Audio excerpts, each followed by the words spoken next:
बघणार आहोत endosymbiotic theory. तर यामध्ये आपण ॲनिमल सेल आणि प्लांट सेल बघितलेली आहे। तर आज आपल्याला नवीन फॅक्ट माहित करून घ्यायची आहे। तर आतापर्यंत आपल्याला माहित आहे की सेलच्या आतमध्ये जो न्यूक्लियस असतो, न्यूक्लियसच्या आतमध्ये आपल्याला DNA molecule as a genetic material आपण वापरलेला आहे। तोच डीएनए मॉलिक्यूल आपल्याला ॲनिमल सेलच्या न्यूक्लियसमध्ये सुद्धा सापडतो, त्याचबरोबर प्लांट सेलच्या आतमध्ये सुद्धा सापडतो।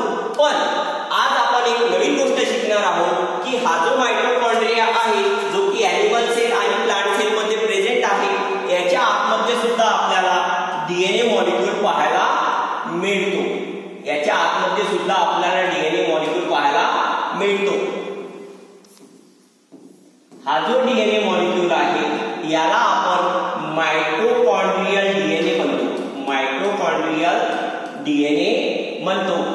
त्याचबरोबर प्लांट सेल मध्ये हा जो सेल ऑर्गेनेल आहे क्लोरोप्लास्ट, त्याच्या आतमध्ये सुद्धा आपल्याला डीएनए मॉलिक्यूल पाहायला मिळतो। त्या डीएनएला आपण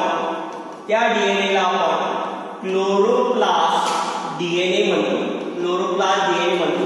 एकंदरीत हे जे एंडोसिम्बायोटिक थेअरी आहे ही आपल्याला असं सांगते की मायटोकॉन्ड्रिया आणि क्लोरोप्लास्ट हे प्रिमिटिव्ह बॅक्टेरिया होते।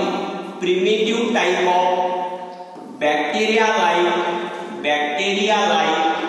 ऑर्गॅनिझम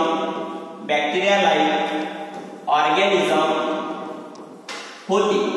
याद्वारे आपल्याला असं पडलं की मायटोकॉन्ड्रियाच्या आतमध्ये सुद्धा मायटोकॉन्ड्रियल डीएनए, न्यूक्लियसच्या आतमध्ये न्यूक्लियर डीएनए, त्याचबरोबर प्लांट सेल मध्ये क्लोरोप्लास्टच्या